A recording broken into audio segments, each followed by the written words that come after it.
All right. Good morning, folks, or good evening, wherever you are. Welcome to today's hobby stream. Got my coffee. Good. That feels good. All right. Now, today I had originally planned to do a little bit of painting and actually handling my miniature, but before getting a miniature on the table, there are a couple steps that we need to take care of, which I realized might actually be good to cover on a live stream. So here I am. Specifically, we're going to fix up this model for exporting, making sure everything is good to go, and doing a little bit of supporting for resin printing. Supports especially are something that I think a lot of people don't know much about or haven't seen much information on. So I think that might be something useful for people to learn. And when we export a model from Blender for printing as an STL, there are a couple things that aren't necessary to do, but some steps that I think I didn't want to skip, something that I wanted to cover today.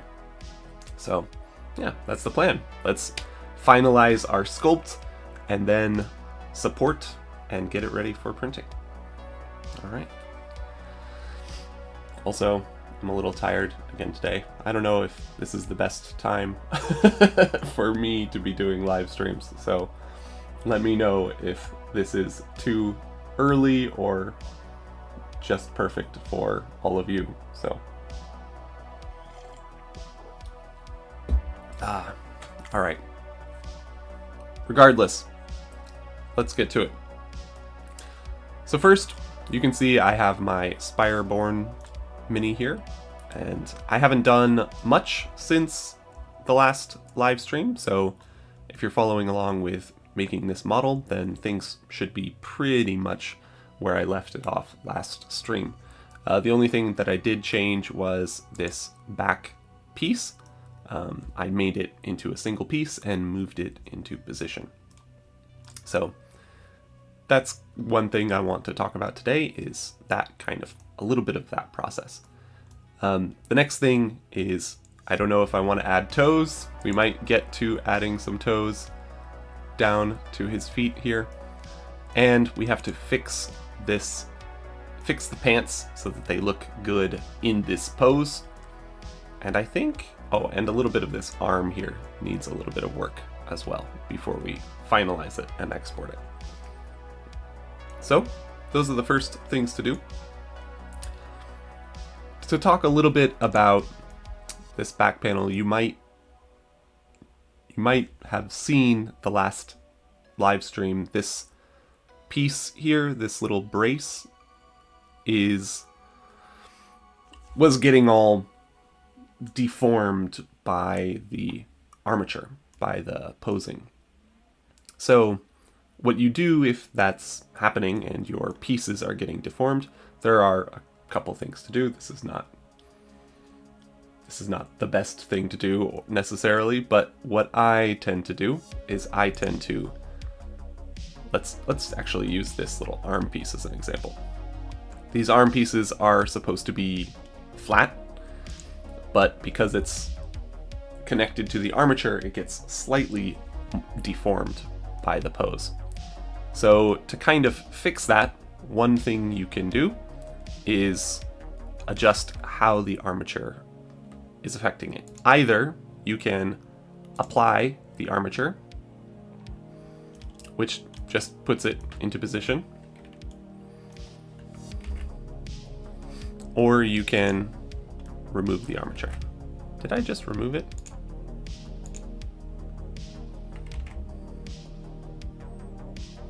That's a little odd. So right now it's kind of getting pushed over by the armature. If I remove this, I can then just manually move it back into position.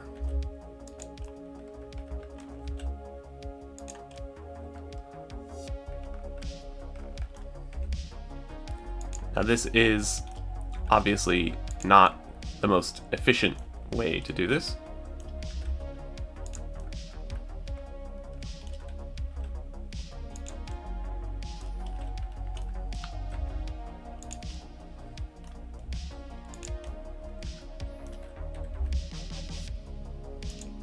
But it does give you a lot of control over where that piece goes on your final sculpt. Rotate it a little bit here.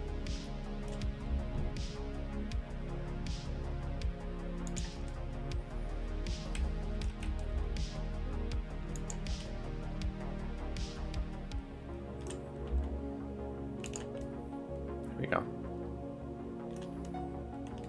Okay.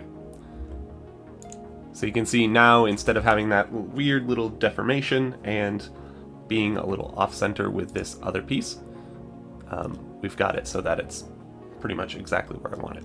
So that's basically what I did for these back panels, this back brace thing. One thing about the pipes as well, I also made the pipes into meshes. So these are actual geometry instead of being just Bezier curves. Let me see if I have those. Okay. You saw it last time, hopefully. So instead of being a Bezier curve, I made it into geometry, and then I could move it around with the armature more easily. Cool, cool. All right. So, yeah, okay. I think that kind of covers that a little. Let's take a look at the pants. So one thing that I think some people don't quite understand about sculpting with different poses is, of course, you can perfect the way your armature interacts with your model, making it so that everything moves correctly, but that kind of takes more time than we need to put into it. Since we're just making miniatures here, we're not animating the characters for animation or anything like that. We can kind of just get the rough shape, the rough area, and then come back in and fix it. One thing that I think is kind of important to mention is, before you do that, make sure that this is a new file. So I have my Spire-Born basic here, and then I also have this Spire-Born lunge pose.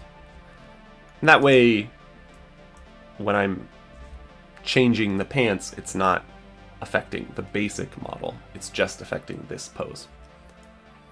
And then things like adding a different weapon, changing the weapon style, that can still be fixed for this pose, but the pants will be set in this position. So let's get to work on that.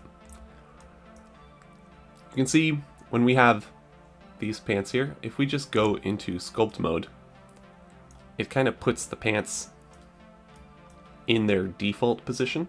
It takes his pants off a little. So he's kind of, these are just where they normally are, so that you can sculpt them and then pose and it does everything normally. But that's not what we want in this case. So I'm going to come here and apply the armature. And then when we go back into sculpt mode, the pants have been moved to the correct position. Cool? So that's kind of the first step. Now, of course, the reason we're making a new save file is if we then go back and repose the miniature, the pants will still be in this position, which is not what we want. So make sure your pose is all set before you do this step. Now, here we see the pants are clipping a little with the underlying leg. So we're just gonna move that around a little until it stops doing that. I think that's good. And the other thing that I wanted to fix here is this little section. You can see this is kind of the line where the weight painting connects the top part of the pants to the torso and the bottom part of the pants to the legs. So it causes this little line here where it's folding. So I kind of want to get rid of that. So I'm just going to hold shift and smooth out that edge. I also don't really like how this fold is happening here. So I'm just going to pull that up a little. By the way, I'm just using my mouse for this. This is not like detailed pen work or anything.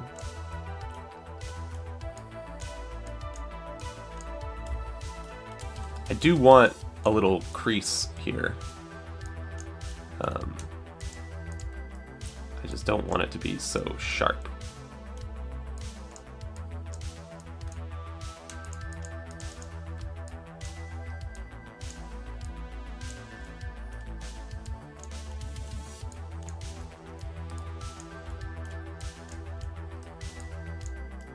And I kind of don't like how that's kind of flowing in a slightly odd way, so I'm just going to try and fix that a little.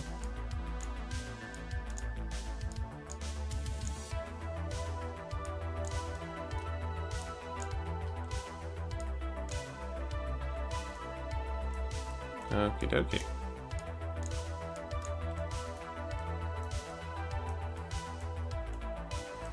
And here we have something a little similar, where it's connecting to the bones in this hard line. This actually, I think, worked out pretty well. Let's fix the butt. I'm going to use my pen a little bit. Doot doot. Let's add the draw tool.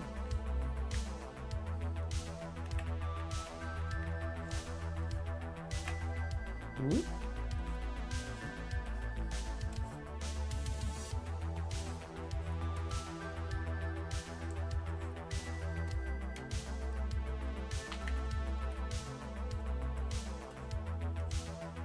We're just going to poof this out a little so it looks more like fabric hanging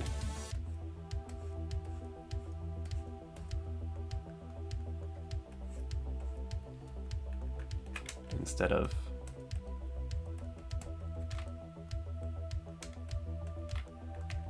actually let's add a little divot here.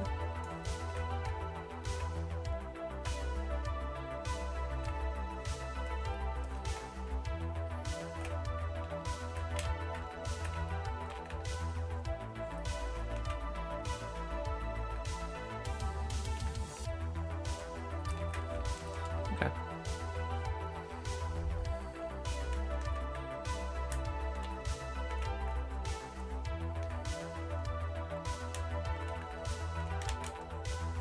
Yeah, soften that. Okay, I think that looks a little bit better. Cool. So now there's no clipping issues, and I think the fabric looks a little bit more realistic. Something that takes a bit of getting used to that I found, especially with the fabric here, is that this kind of goes back to scale. Things that look good here on the screen don't necessarily translate to a 28mm miniature. And one of those things that you have to be a little careful about is fabric folds. You really got to make them look a little extreme for them to show up well on the mini. A lot of this detail here on this side might get lost in the printing, but that's okay. Okay. Now, similar, we're going to want to fix this little tassel thing. But this one, we might do in a different way. It's not so important that this conforms to the shape, we just kind of want the position, and it should be freely hanging down. So instead of applying our armature, we are actually going to remove it.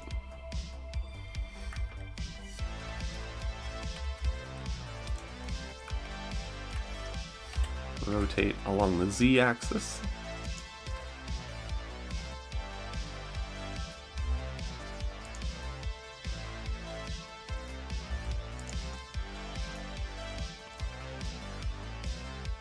Yeah. Looks pretty good. We're going to rotate it a little more. And we're going to rotate it this way as well.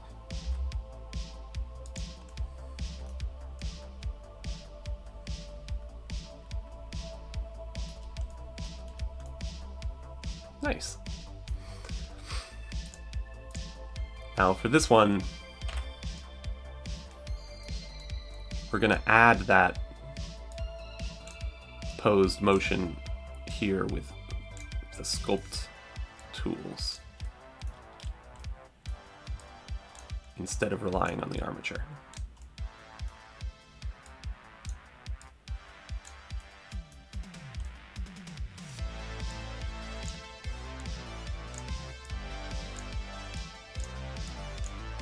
Kind of want it a little bit of a hard edge, but not too hard.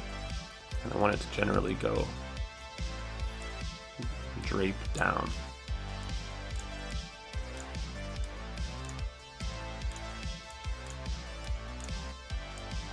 Now also, at this point, I'm thinking a lot about how this is going to be printed.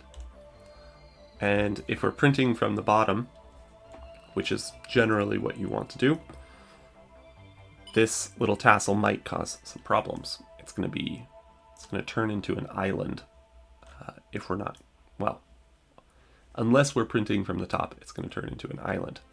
So because of that, we want to kind of make sure that, one, it's thick enough to have a support running to it without getting messed up by the support.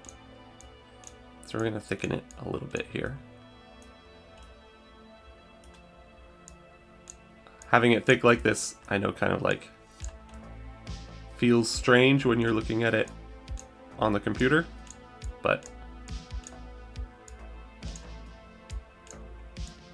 it's really not that bad as a miniature.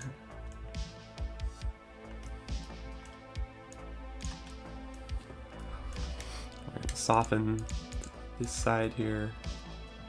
There we go.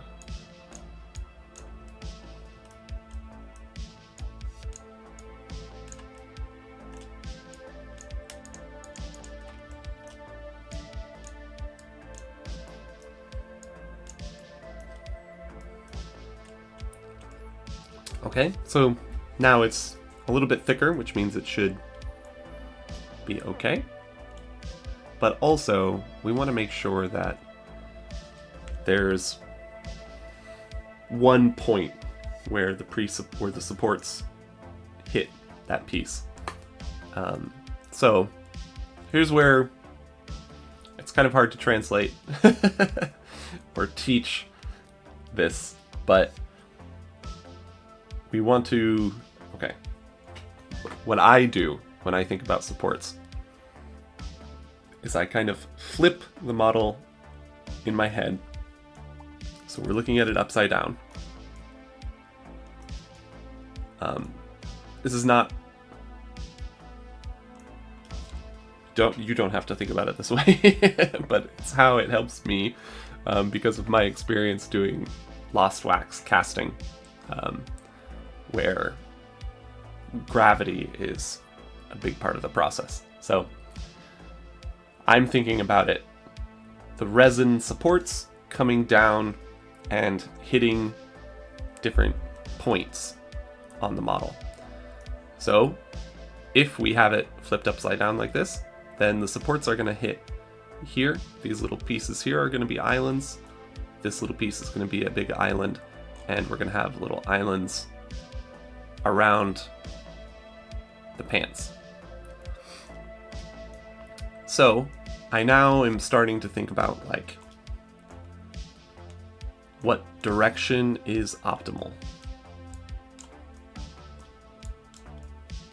Are we going to do it slightly off to the side? What's going to work the best for the most different things? You kind of want to avoid having any, you also want to avoid having any flat surfaces on the top. If possible, you want to support into a corner, a tip, or an edge. That just cuts down how many supports you actually need to add.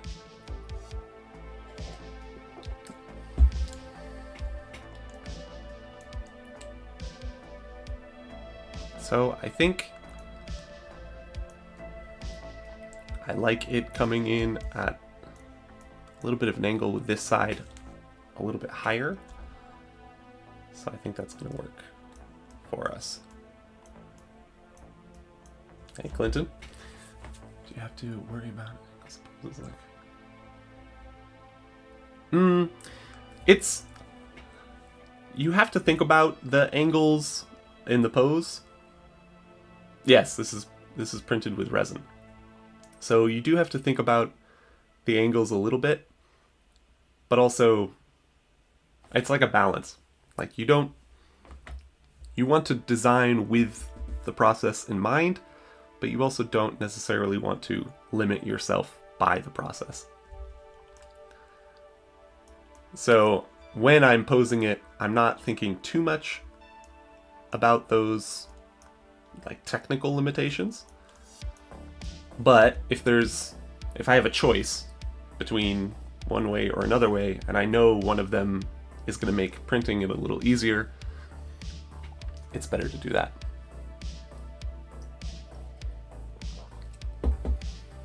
Thank you for joining, by the way.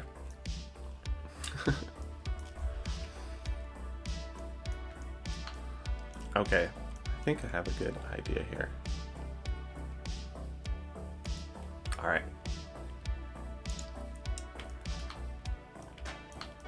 So like this one, this corner could be a little bigger, and this corner could be a little bigger.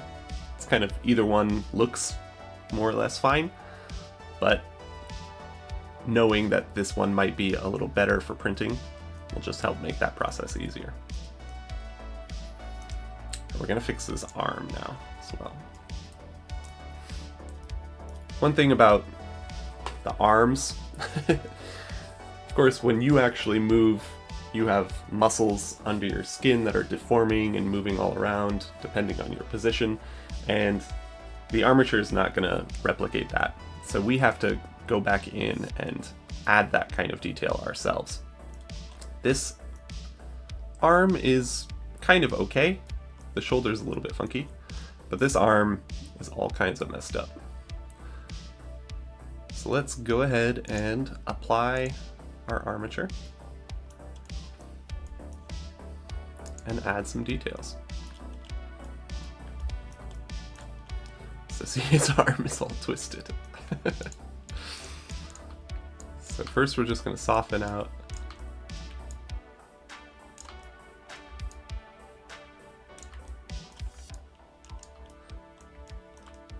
now. Again, if I was better at this, I could also just adjust the weight painting and the armature itself until it did what I wanted it to do a little better, but since we are working on a mini and not working on animation, it's not a big deal.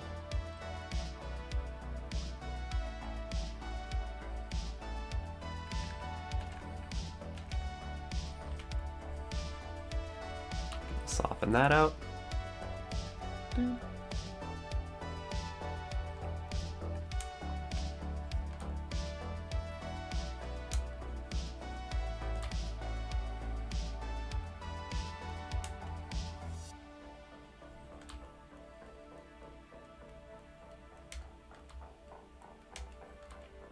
Let's fix his shoulder as well.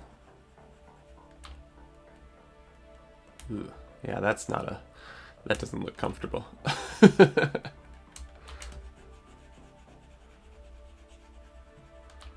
I'm just going to smooth out those little divots. And for the shoulder, we're going to pull that central spot up.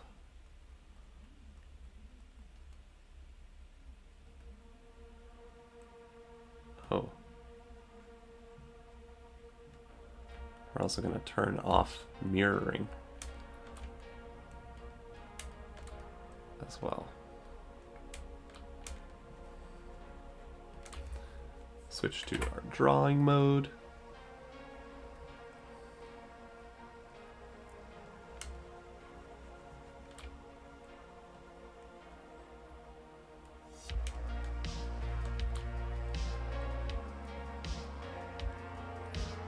Get him his nice shoulder bone.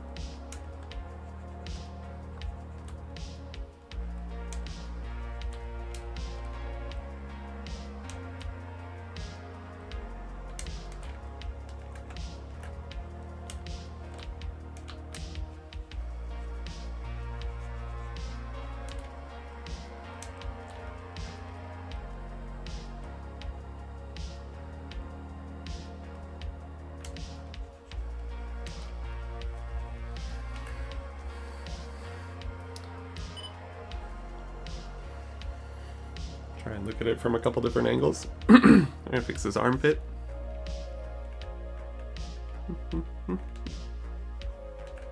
Ooh, that might be a little too much.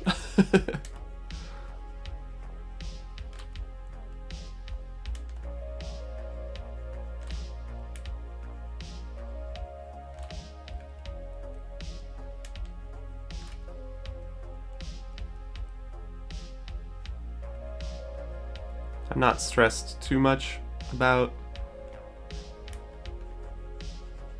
the details here because, again, this is going to be so small.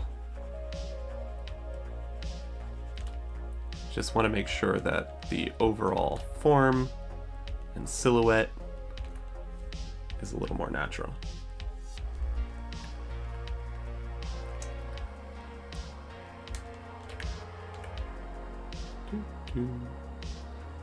Here's this bicep is a little thick.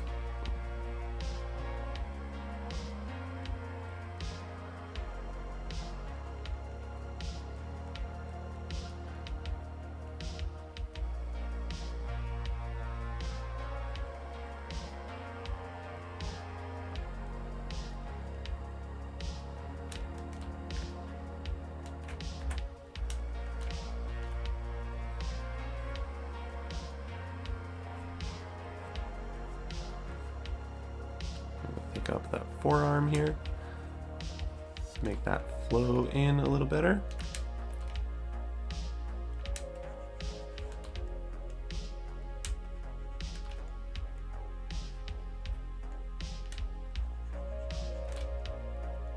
And add a little bit of that spot there.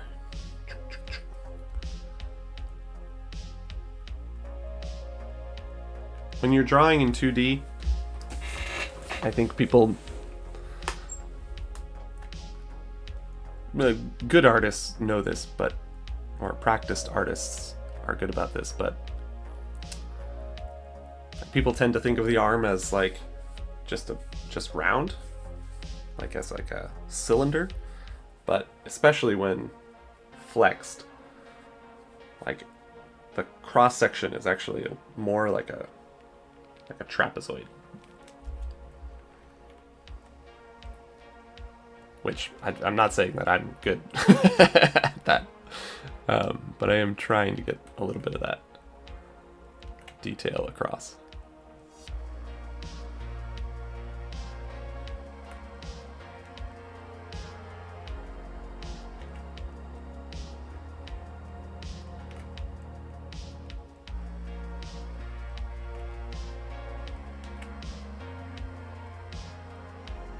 I think that looks a little better. Add to his palm here. And add that little dip in his palm as well. Okay.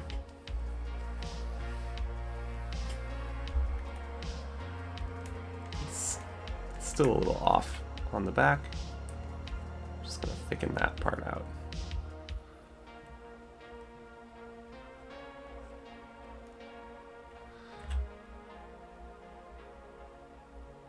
This is also the kind of area where you can have a little bit more cartoonish proportions and get away with it.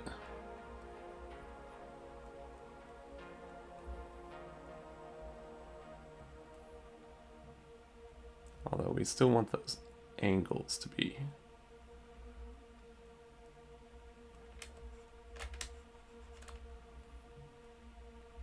ooh, funky looking arm. I was not paying attention to that when I was posing this guy, was I?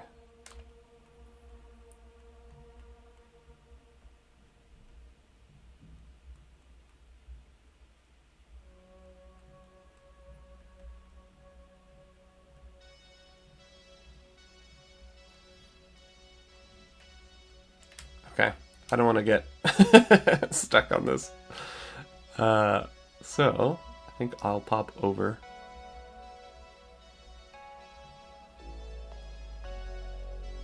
to work on the other arm a little as well.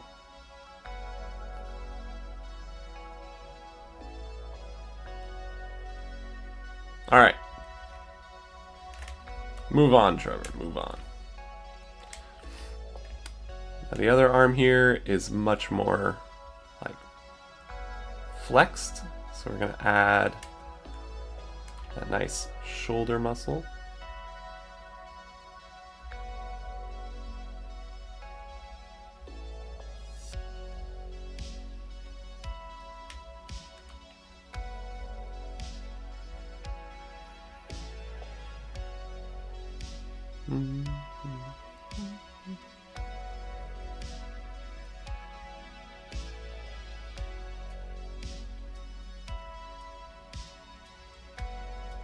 Nice, nice, nice. This is also where like your base mesh and how you design it helps you out in certain poses. Because my base mesh has that kind of flexed shoulder, and the arm is going down like this, it looks already looks a little better.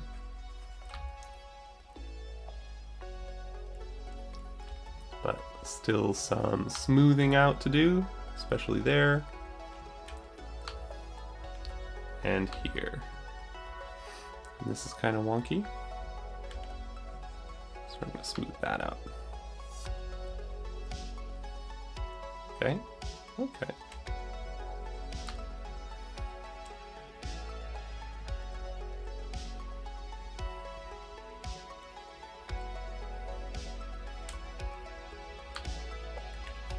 Okay, think that's actually pretty good. Hit that elbow a little bit.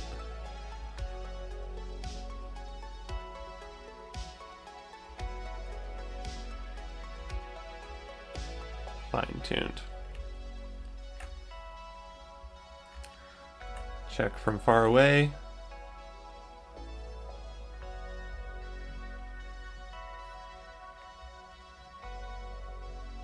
Okay. Okay. That's good.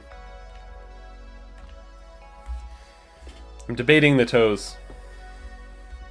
I don't know if I need toes. It's not really gonna... They're gonna be really hard to see, but it might be pretty... It might just make it a... That's just that one extra step to make it look a little more realistic. Let's give it a shot. I have plenty of time for doing supports. Okay. Now this is something I probably should do before posing it, but let's see how it goes.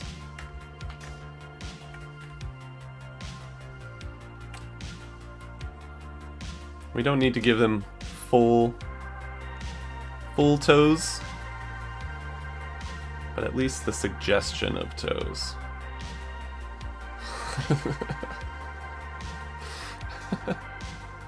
That sounds like a really weird... It's almost like a Game of Thrones title. The suggestion of toes.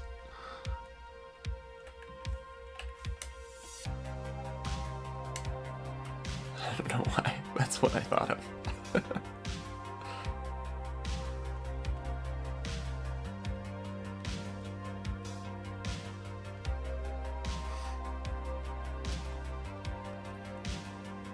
Give them that nice honking big toe.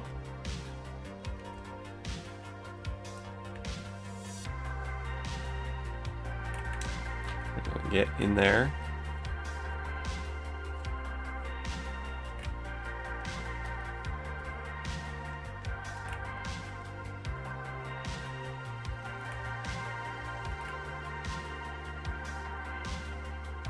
Is that the right number of toes? I don't know if that is.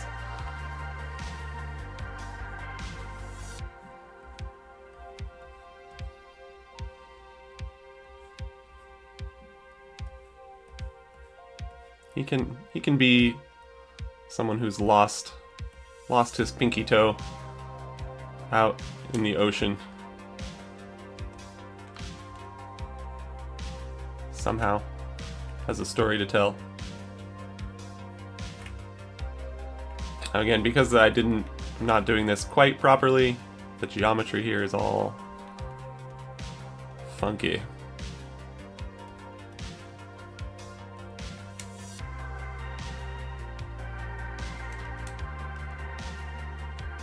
But again, I'm just after the idea here.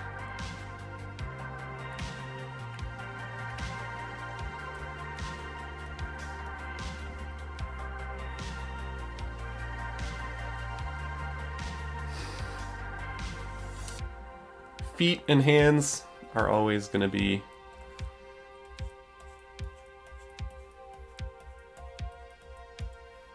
the most challenging things.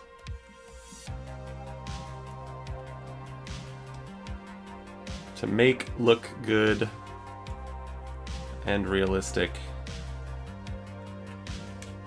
At least for me. We spend so much of our lives looking at faces that, like, you can tell when something is off in a face, but we also know what they look like really well. That's such a weird foot. Let's see, from really far away, is that kind of okay?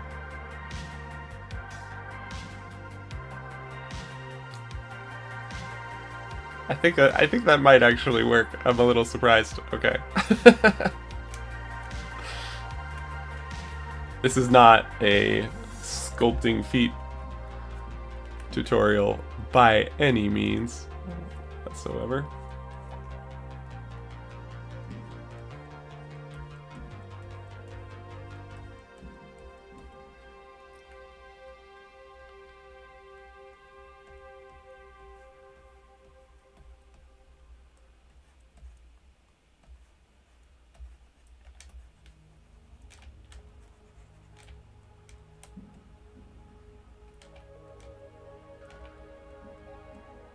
Da, da, da.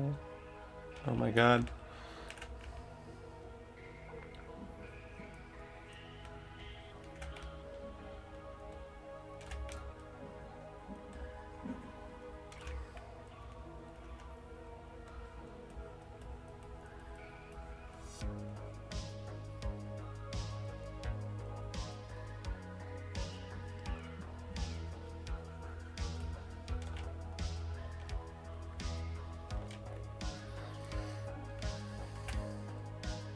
Oh, that's so weird. Okay. Alright. I'm gonna put the toes on pause. We'll see if we... Actually, this will not be the finished version, but... No, I can't. I can't do it. Those are so weird looking. Alright. I'm gonna soften those out. We are gonna soften this a little bit, at least.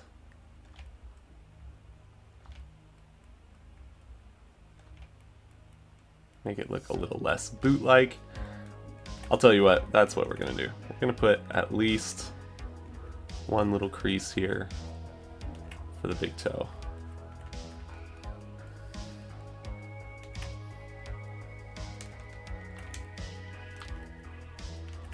We're going to do that on both sides. And we're going to play with the shape a little.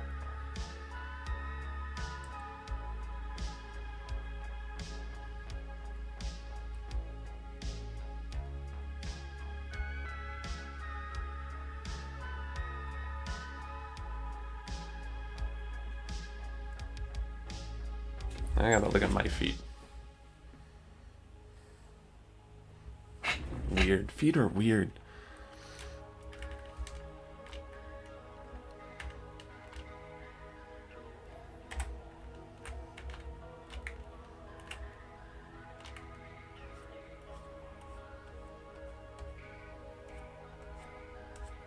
Okay, we're just gonna add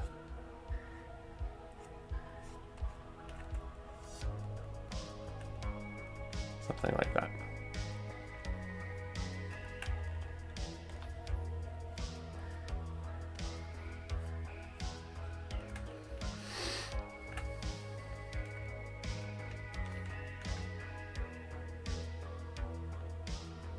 Good. Okay.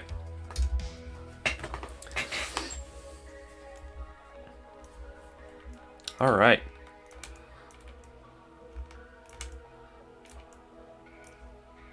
I think that's pretty good in terms of making sure everything's set up. So, quick run through before we finally export this miniature. Make sure all of the pieces are about where we want them. Checking little details like these little loops here, making sure they go where we want. The face, nice thing about the face is the face all doesn't, at least for this miniature, isn't moving at all. So that should all be good.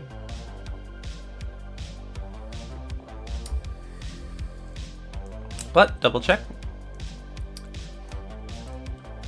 The weapon, I could add a little bit more detail to the weapon, but I think it's good for now.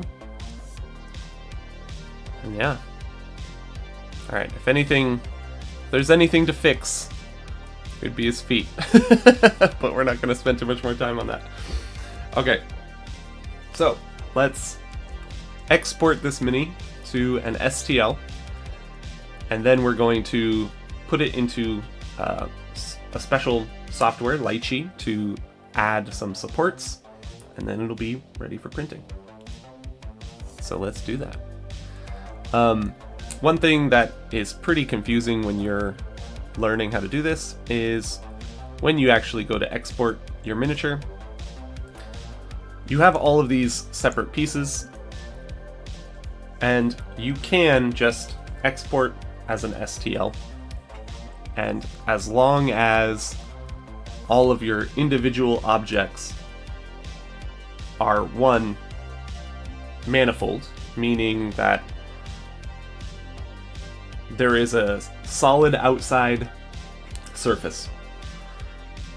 So there's no little like holes in the mesh, there's no missing bits, there's no points where the mesh overlaps itself. As long as we've avoided all of those problems, two separate objects, two separate meshes, when overlapping each other, can be exported, no problem. But we do kind of want to make sure that we've got that covered. So for something like this chess piece, it's pretty clear, it's a solid piece, no worries. But for something like the body here, there are a lot of these little like overlapping points. What you can do, I've added the 3D printing extension here, and if you just click check all, it's gonna scan the surface, and what you really want to look for are these non-manifold edges. These are places basically where there's no face, there's no gray on your mesh. So that's 0, which means success. So I could do that for all the different objects, but I'm not going to. But if you're trying to do this yourself, it's a good idea to check, or if you're having problems, that's probably what I would check first. Everything else I think is pretty much okay.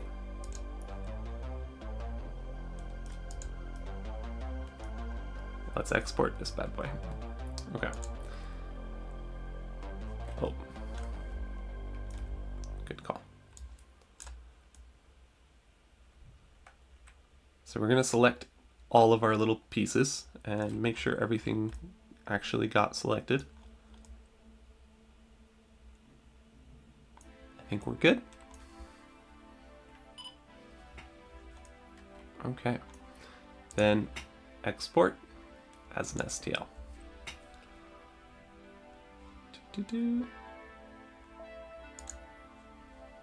We're going to put it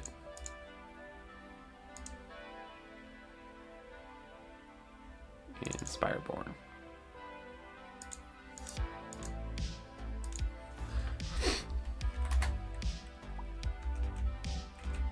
So this is his lunging pose.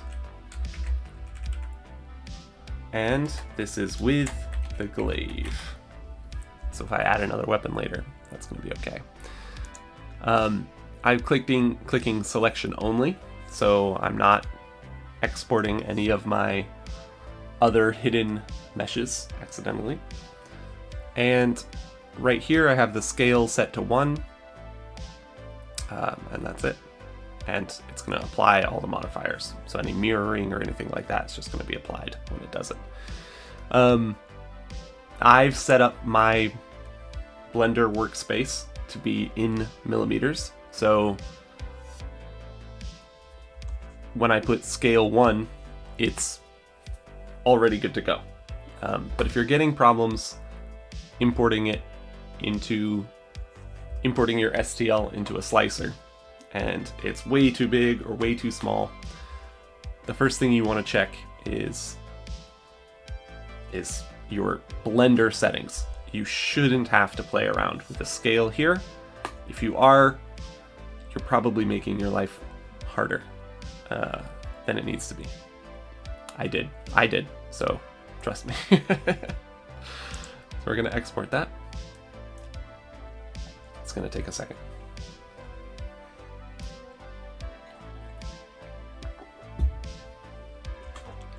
There we go. All good. And by the way, if you want to see those settings, this little tab here, I have scene, and you can see I'm using a metric system, and my Blender, the scale is set here. So I'm scaling all of the units I'm using. So basically, instead of 1 being 1 meter, 1 is 1 millimeter. Cool. And I use kilograms, but in seconds. Okay. Let's pull it into Lychee.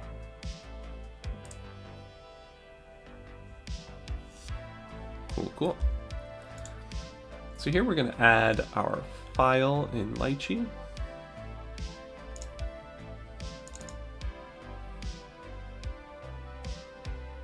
There he is.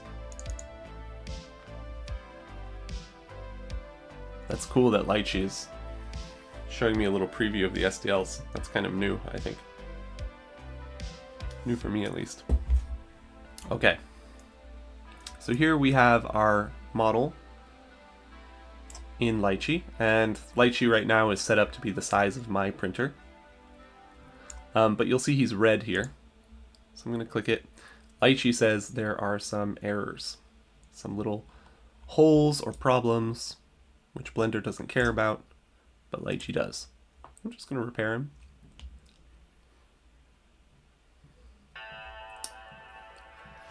So one thing that I found a little weird is Lychee always says there are problems, even if there aren't any.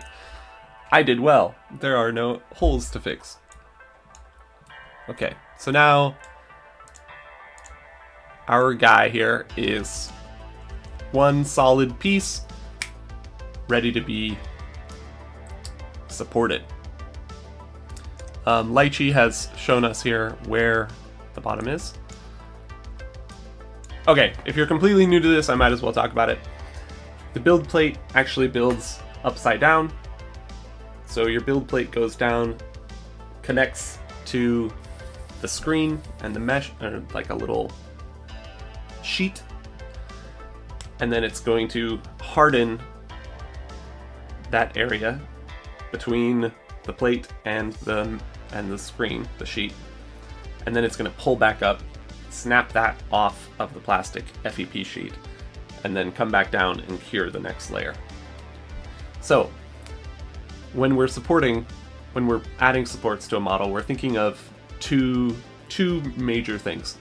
One is the shape, so that it has enough, so that it's printing in one way, because it's going to do layer, layer, layer, layer. So we don't want any parts where we don't want anything where the model goes back up. Everything needs to flow in one direction. That's kind of the most important thing. The other thing to think about is the strength.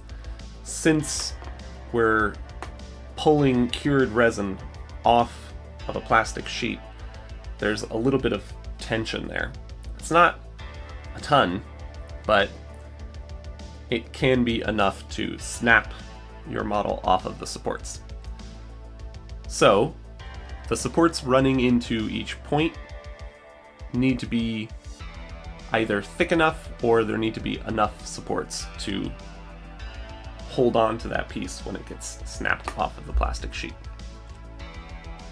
Okay.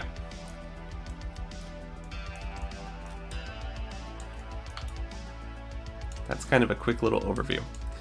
So, if we want to take those things into consideration when we're printing... Oh, there's one more thing which we can think about, but it's not mechanically necessary, but aesthetically.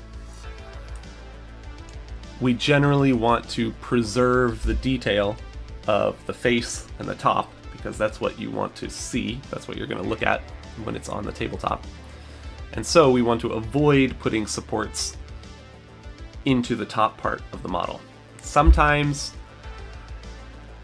it's so much better that it's worth it, but usually 99% of the time you're going to do everything you can to support up into the bottom of the model, so that when people take off the supports, you're not removing too much important detail. So let's take a look at this model and see how I want to do it. So I just moved it up a little bit. It doesn't need to be up this far, but it does need to be up a little off the plate. And we're going to rotate. Oh, by the way, I could just magic this and let Lychee take care of everything for me. But like I just said, you generally don't want large flat parts being supported at the same time, and you generally don't want supports going into your face. So this will probably work, but it's not what we want. It's much better to just learn how to do some supports yourself. So we're going to rotate this here, and what we want is we want everything to flow smoothly from top to bottom. In this direction, this arm, this pole, this all looks good, but we have two legs here which are flat, and we want to avoid that, so we're going to rotate in a direction. And here you can see that if we go up, flowing into one leg, but then we have to flow into here and into here, here. So I'm going to try to minimize that. So now we flow into this leg first. And when we flow into this arm, it's a little smoother. This is still a little too flat.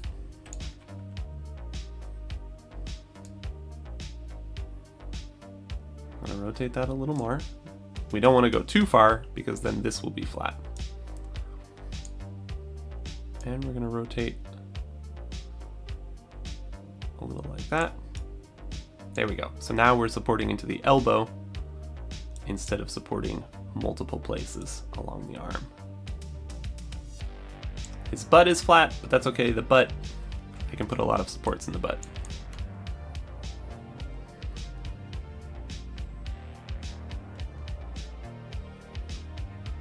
Okay, cool.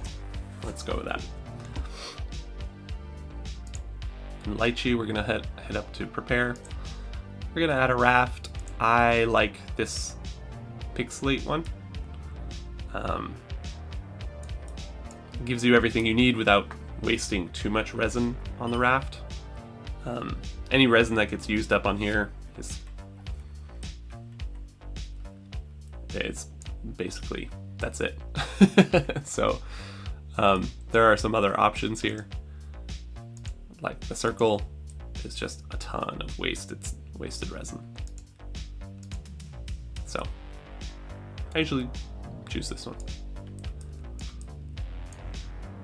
Now for my supports, I'm using really light supports most of the time. Depending on the model, I might add some medium or heavy supports if it needs it. Let me show you a difference at least. Let's add one heavy support right here. Okay. The yellow parts, the yellow check mark parts, are Lychee's suggestion for where to put supports, but that doesn't mean you have to put supports on all the yellow parts. When we take a look here, our line gives us, the white line is our cross section, and we want to look for the lowest point. So, for example, right there. That little point means that's the lowest part of that. So if I support there, when it prints, it's going to print that, and then it's going to slowly move up and join together with the other parts. So right there is, that's actually probably our biggest island.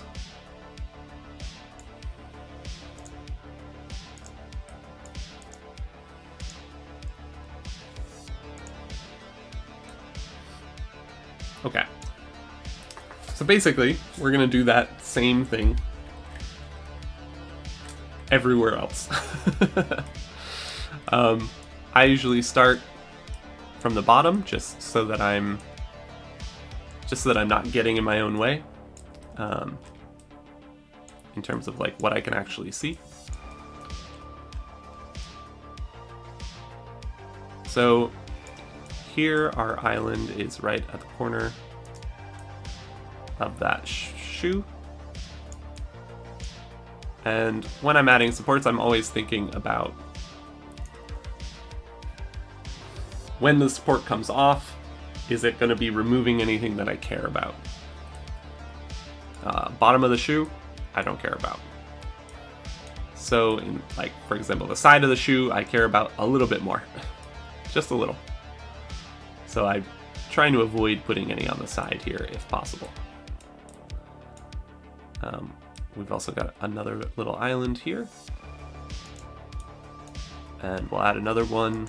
One for the island, one for strength. Actually, that's also kind of an island.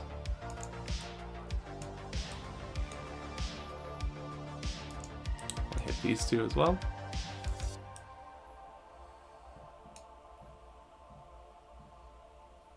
We're going to add one up here just to keep it connected. Now, if I was just printing the foot and the shoe, I'd basically be done. That's fine. Well, of course, there's also this little strap. But you can see it kind of flows up and around. Here might need one support.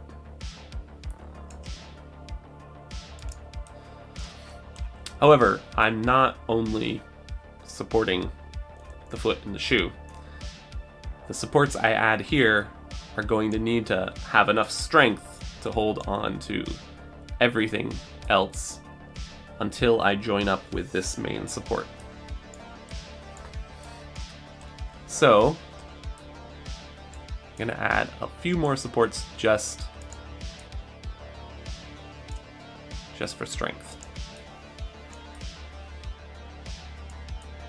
His little weird toes. Oh my god.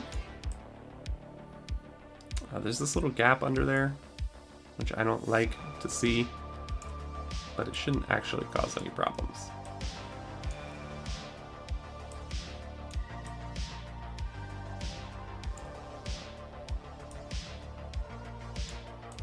Alright, might as well add a couple more supports in there just to make sure we have a nice strong link. Okay. So next, we're going to deal with these islands. So there's an island. Pop a support there. Pop a support. And here,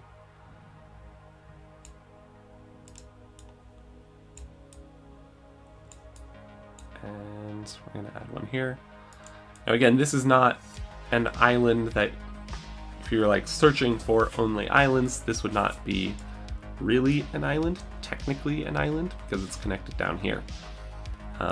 But your printer is not going to be able to handle that angle very well. Same with up here. Ooh, interesting. So that's something kind of interesting to talk about. See, this support here, it's too difficult for the program to solve the math of going up and over the foot and then into it, so it's just connecting it to itself, which is, I think, not terrible. Some people will tell you that you should like never support the model from itself to itself. Which, I mean, it's always, if possible, avoid it.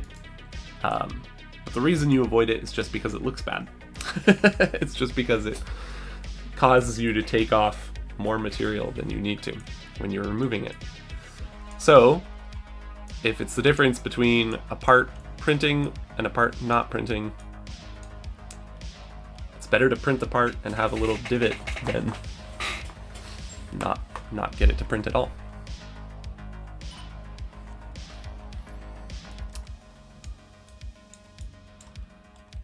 Now these are interesting. These are showing up in yellow. That's quite a little overhang here. So we are going to print up, post up to that. We might as well do that as well. Again, this is also adding strength.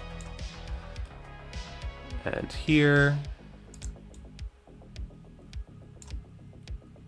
and here.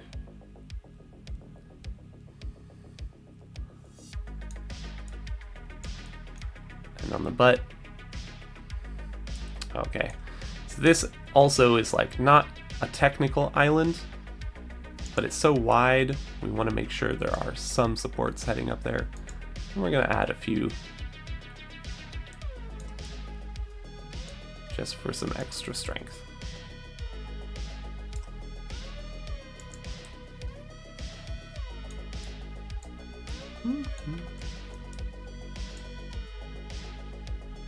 Okay, I think that's good enough for now. Let's work on the other foot. Same process, find our islands, add some strength.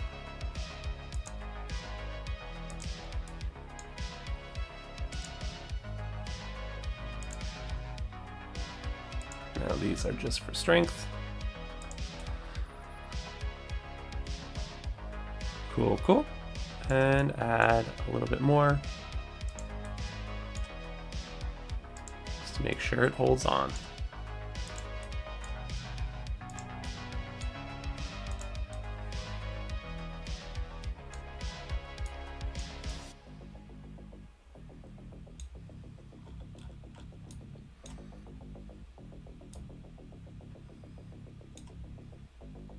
Especially I do want to print up. Oh no, no, no.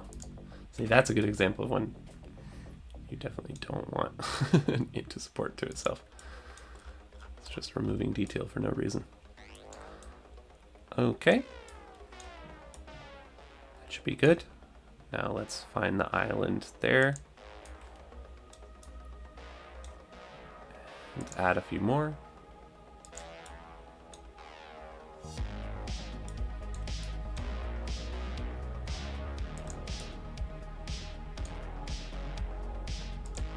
One of the reasons I like this setting of mine,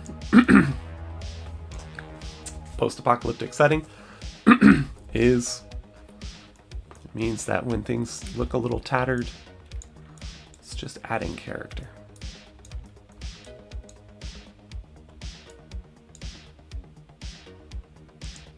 Okay, get that tassel. It's kind of what I was talking about earlier today.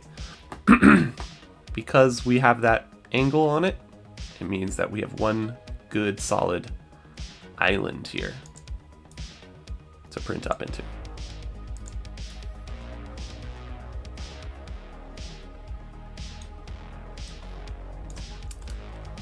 That's probably fine. But we do want to add a little bit here as well. That looks almost like an island. That is an island. And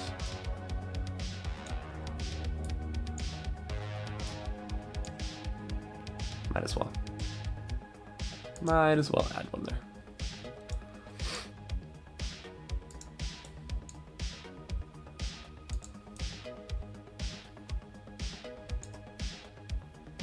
This is a big wide area, so I'm going to add a couple just to make sure he has a butt.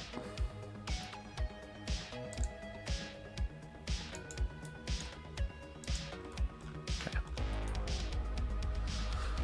Okay.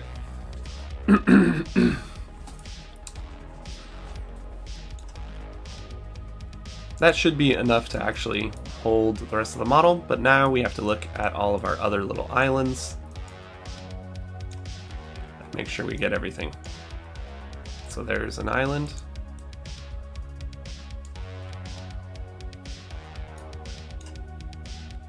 That is also a little island. It's very, very tiny, but we might as well get to it.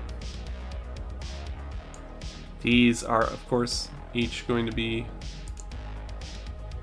their own little island. Ooh. Interesting. That's not what I want. I just happen to line up that almost perfectly.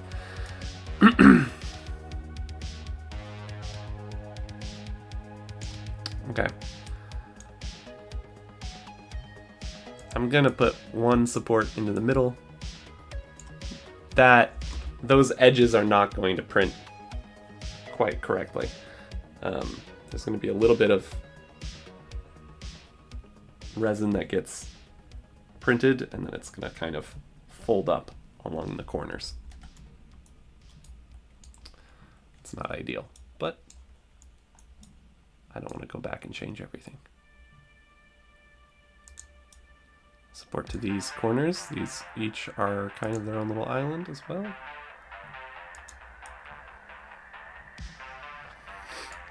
And again, some of this is lost detail that it's kind of sad to lose, but it's also kind of unavoidable.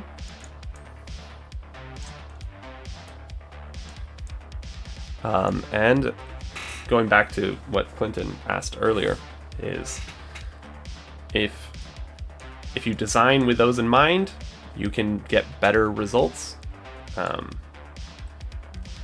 it's also okay to lose some of that detail.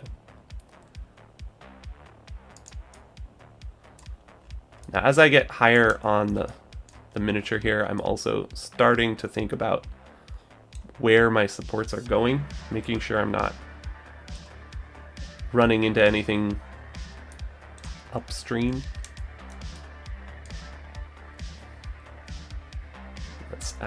Let's get that major island. And his muscles.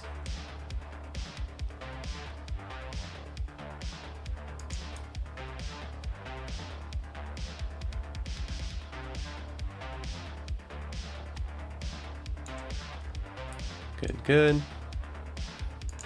Run into that.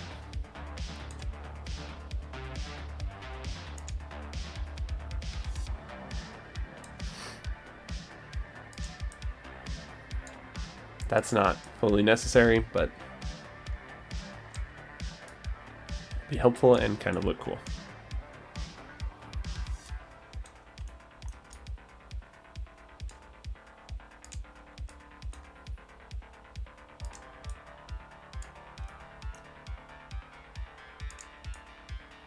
Good, good.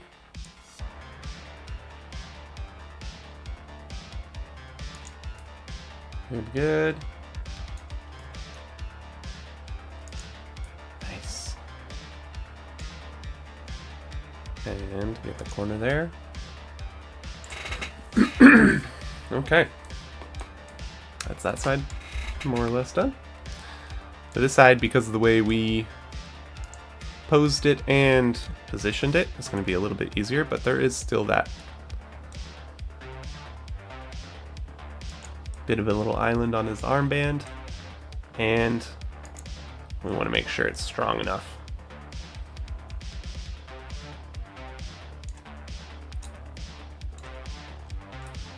His little hand here.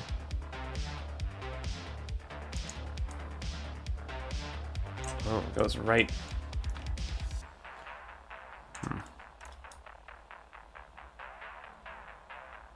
Okay.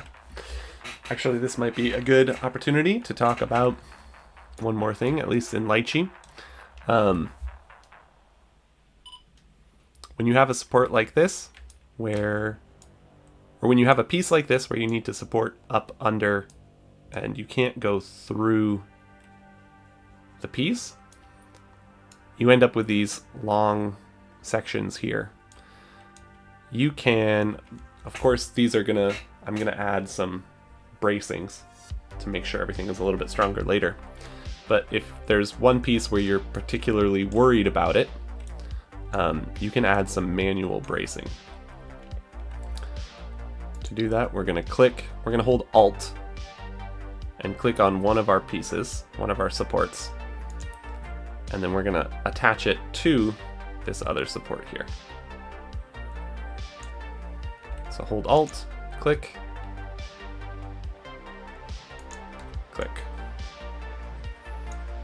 Now this is a super long piece, and the longer it goes without being connected to another support, the more drift you're going to have. If there's any little wobble in your machine as it's printing, that single piece, especially at an angle like this, is going to slightly drift and cause some problems for your print.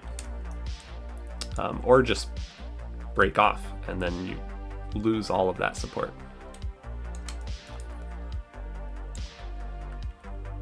So we're actually going to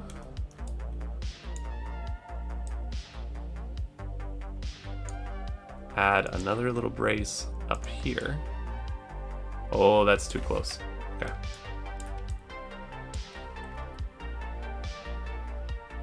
Alternatively, holding Alt. No?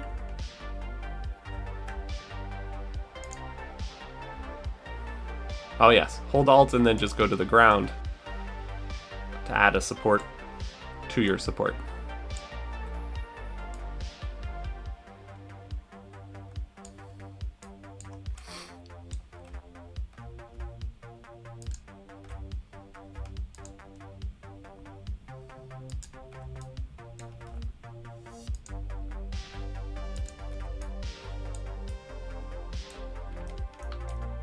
Okay. I'm adding these extra little supports and being very careful about this one, because this is going to now go up into our weapon. Right? That's a little odd. I don't like how it's doing that.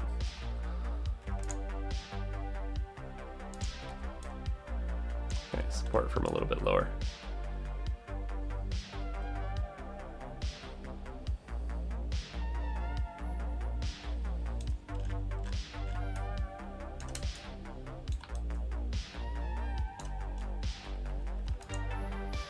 Boom, boom. Yeah, good, good, good, good. That's what I like. Probably don't need too much going up there. It's not like a full island or anything.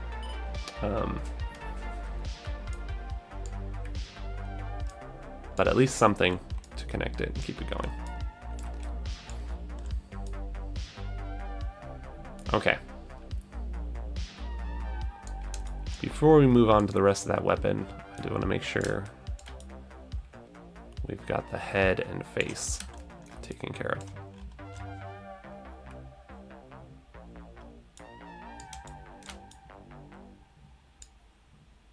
Okay, so this is a good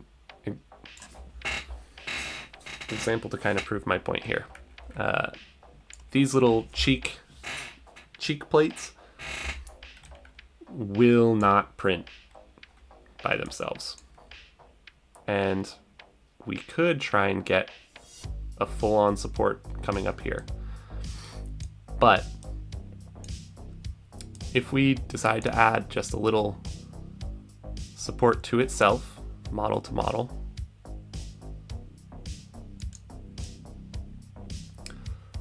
we're doing it in a way that, I mean, obviously we've lost some detail on the corner of this cheek plate. That might be a little more than I want to give up. There we go, that's a little better. So we've lost a little bit of detail here, but we've gained this cheek plate at the expense of losing just a little bit here off of his shoulder, which honestly is going to be really hard to see. So I like this little cheek plate armor. I think it's interesting, and so it's worth it.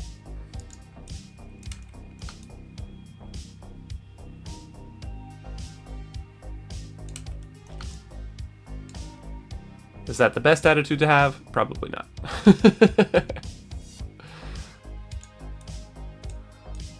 But I also always provide my minis, both supported and unsupported, so that if people don't like my choices, you can make different ones. This ear here, not gonna worry about the earlobe because it's not too detailed anyway.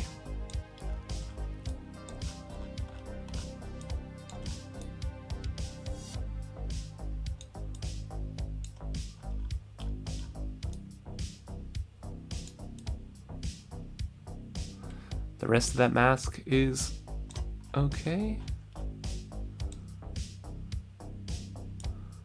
I am gonna have one go into the back of that cheek plate. That's partly for the mask, but also mostly just for the head in general.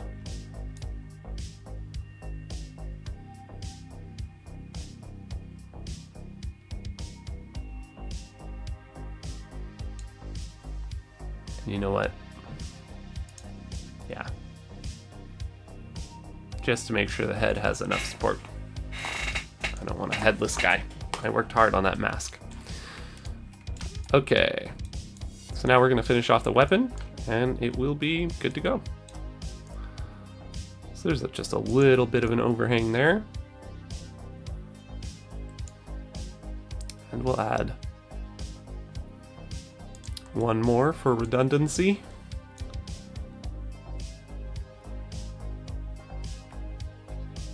Okay. These little divots can cause issues, especially this one. So I'm just gonna add a support.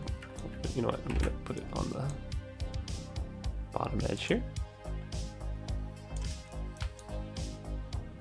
And that's a clear island as well.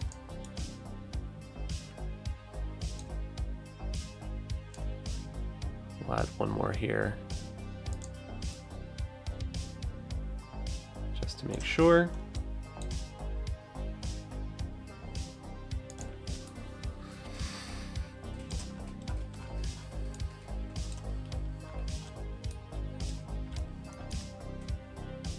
Now that internally, you know what?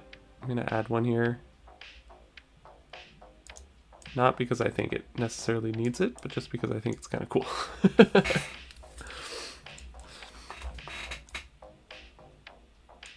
We'll see how that looks. I might remove that later.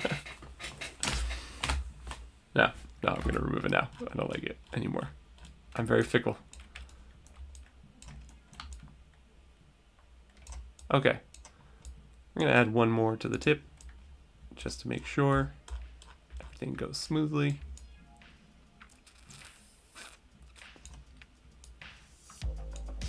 And we're gonna add one more cross beam there.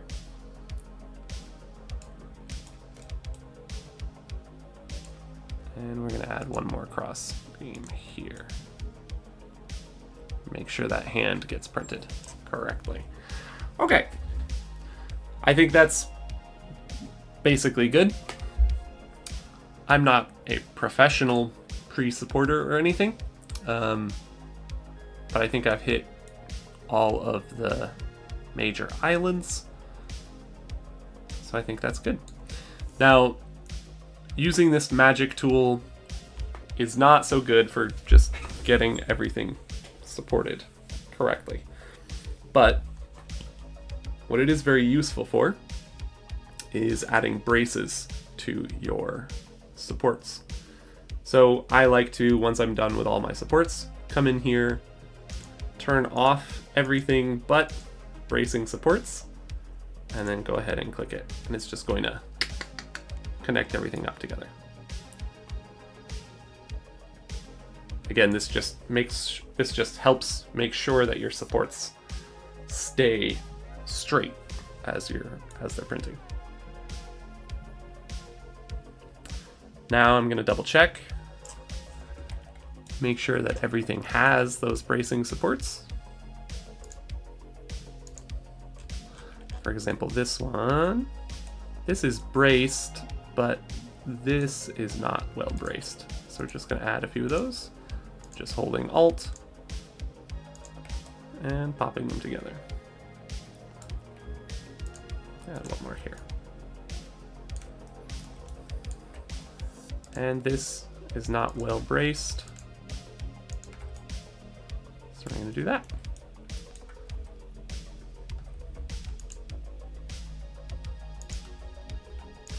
And we're going to do that. And we're going to do that.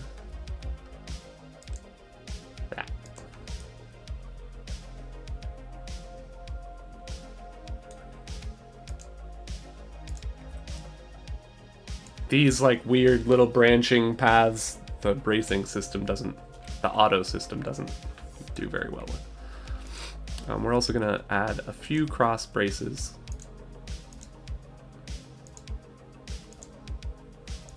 On these super tall ones. That has the most room to wobble and get off center. Actually, speaking of that, this is all in one straight line. I'm gonna add some side braces. I might as well add it directly to the piece.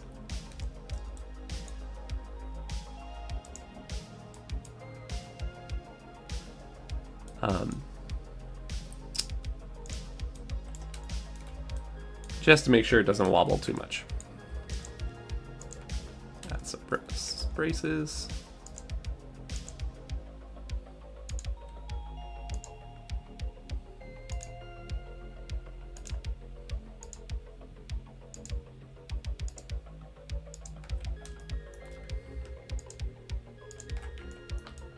And add some braces this way.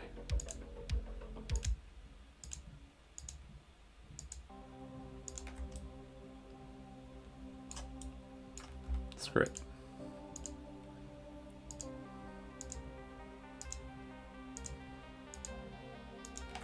Okay, cool.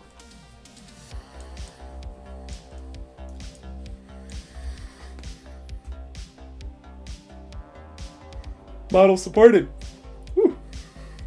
Ready for printing.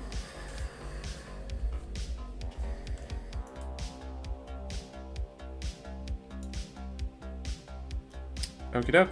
The last step here is just to export this model. Might as well save it as well. If I do need to fix any of these,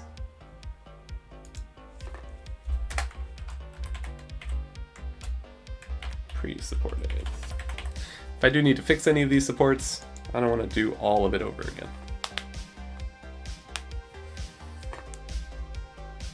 Cool. Now we are going to export, and we're going to export as an STL. Obviously you could, this is a lychee slicer, you could slice it in lychee. Cool. Those are cool. I'm not going to do that. I like to use Chidubox for my actual slicing. And that's just because it's what I'm used to. And since I'm exporting these STLs anyway, supported, it doesn't make a huge difference for me in terms of efficiency.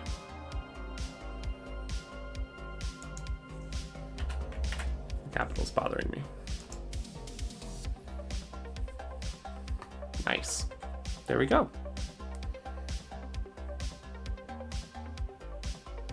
Now, if you're watching this channel and you're printing your own minis, I'm sure you know how to put them on a slicer, get them all set up and actually print using your printer and your settings. So I'm not going to go into the details of that.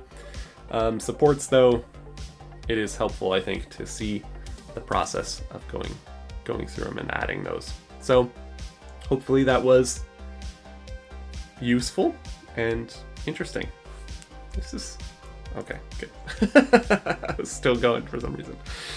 So this is a little bit of a shorter stream than usual, but I think I'm going to call it here because the next step for this mini is waiting for it to print and then getting to painting. So next time I'll have these minis printed out.